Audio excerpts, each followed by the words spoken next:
Hey, a lot of people want to know what percentage of businesses that start fail each year. How many businesses fail in the first year? Well, the numbers aren't good, but what's even more frustrating is that it doesn't have to be that way. And over the next few minutes, we're going to talk about that and we'll outline how you can avoid being one of those people. As entrepreneurs and business owners, we know that if we have a clear plan, anything becomes possible.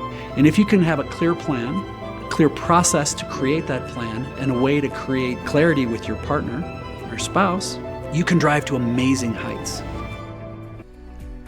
So when it comes to avoiding the statistics of being a business that just failed, the reality is that 20% of all small businesses that start fail within the first year. Think about that. 50% of all businesses that are started, on average, don't tend to make it past 5 years. And then if you go all the way out to 10 years, roughly 70% of those businesses don't make it anymore. Now, sometimes there's a variety of reasons why that happens. But the thing that to me is the true crime that people are not talking about is how many of those businesses continue to succeed despite themselves, just by sheer will. Just because the people are not willing to let go. But they got in over their head and they don't know how to get out. And I've worked with leadership teams and individuals for over 30 years. And I've seen this over and over and over and over. I've been part of it. I started my first of 16 companies when I was 19. Now I have a pretty good track record. All but one I got clobbered on. I walked right into something. Some I lost interest in, so I closed them. But I made money on virtually all of them. I sold a few. I still have a bunch of them. They're running on autopilot. It's pretty cool. But when it comes to making that decision, there's a certain myth in the U.S. that, well, I'm an entrepreneur, so I'm a big risk taker. I got to tell you that I think most of the successful entrepreneurs are not risk takers. They may choose to make a calculated risk, but they are not big risk takers. They research, they check, they dive in, they push. As an Omaha kid, I've been to a fair number of the meetings with where Warren Buffett and Charlie Munger talk at the Berkshire Hathaway meeting. And Charlie Munger is Warren Buffett's right-hand man. And there's a quote that I love stealing from him, I'll paraphrase it, is that they do a lot of research. Warren and Charlie say that they read between 6 and 8 hours every day doing research. And then when a deal comes across their table, it's a great deal, they look at it. They check it out, and if it works, then they make it. They don't make it work. It's like, oh my God, this deal's a no-brainer. But to hear Charlie Munger say, yeah, you know what? We're not that smart. We just research a lot of stuff, and when we find something that's good, we really research it, and if it's a no-brainer, we do it. But we only do no-brainers. And that's where the intention of my book, The Aspiring Solopreneur, and the course that we have that helps people go through and define what it looks like and how to find success in their business. It actually walks people through step by step by step by step to help avoid those minefields, those traps on why so many small businesses fail, because they don't have to. And it starts with what is the reason we're doing this business? What is our motivation? Why are we here? What is the purpose of the business? If it's to jump out of the frying pan into the fire, it's not going to work, and it happens a lot. There are people who take into account, oh, I want to do this, but they think they do, but they aren't really sure. So there's ways that you can go out and test that, and again, research it. If you decide that you do think you're finding a business and you're interested in doing it, love it, that's wonderful.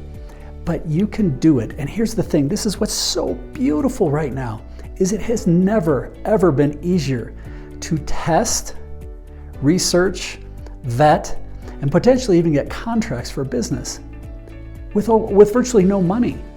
It's just a matter of doing the work and finding out where those things are.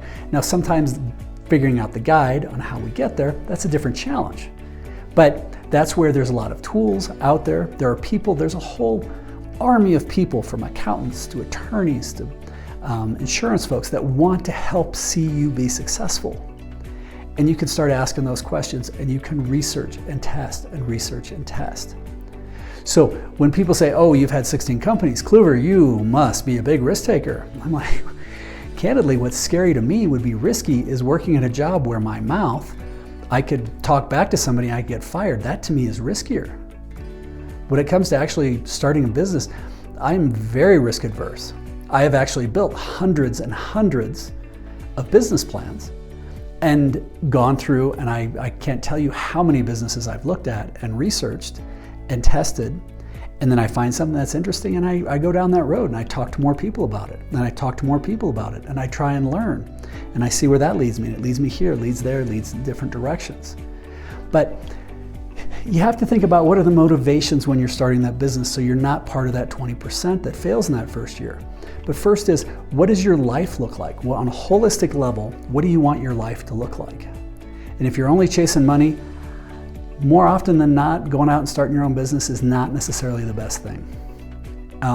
Because sometimes you can make more money working for other people. You can work the system better. If you think you're gonna have a boatload of time, that may be the case, but you're gonna have to make sure you build it into that. If you think you're gonna be able to invest more time in your relationships, fair enough. But do the assessment of where you are. And you can go to theaspiringsolopreneur.com, and there's a tool on there called the balance wheel. It'll give you a snapshot. It takes about 6 minutes. You can take it for free. And it'll give you a snapshot of where you are today from a holistic perspective.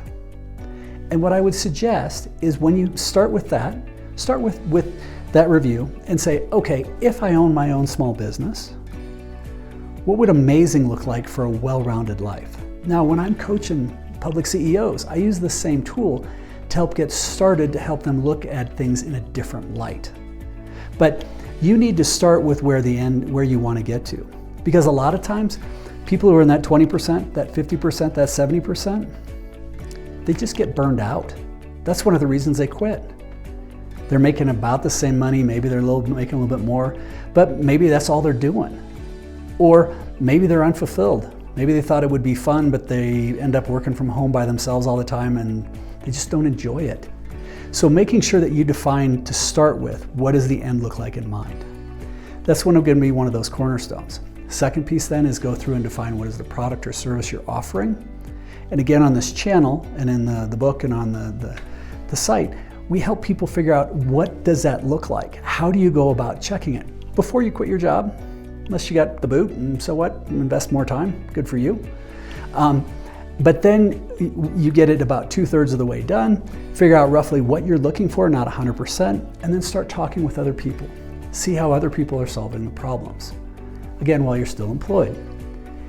Then you can actually start building a team of advisors, from an attorney, an accountant, an insurance person, marketing, banker, that can help advise you on what your business idea is before you spend a dime. Most of them will give you time. You can find people who help you with this. Ideally, then you can even talk with prospective clients or competition who may have overflow work or need help for you to dive into some of those things. And you may even be able to get a contract or an agreement, or maybe you start moonlighting little by little to start with. But the point is that it's very, very possible to research, define what you want, research where you want to go, start testing it, and slowly step in, step by step by step, very, very safely, so that when you decide, okay, I'm ready to go, you pull the trigger. In Charlie Munger words, it's a no-brainer. It's like, this is going to be great. I know I'm successful. No questions asked. Because again, more than anything, to me, it's not the people, it's not the 20%, the 50, the 70, those are sad. But it's the remaining people that are in there that are suffering in silence, hating what they do because they don't know how to get out of it. Please don't be one of those people. But now let's talk about the flip side. When you do own your own business and you get to wake up every morning excited and roll out of bed to go do what you do, whatever that may be, that you get to live life on your terms. Maybe you want to exercise for 3 hours in the morning and you want to work later in the evening. Or maybe you want to take 3 hours every afternoon to go golf. Or you never ever want to miss another one of your daughter's soccer games. Or who knows what it is.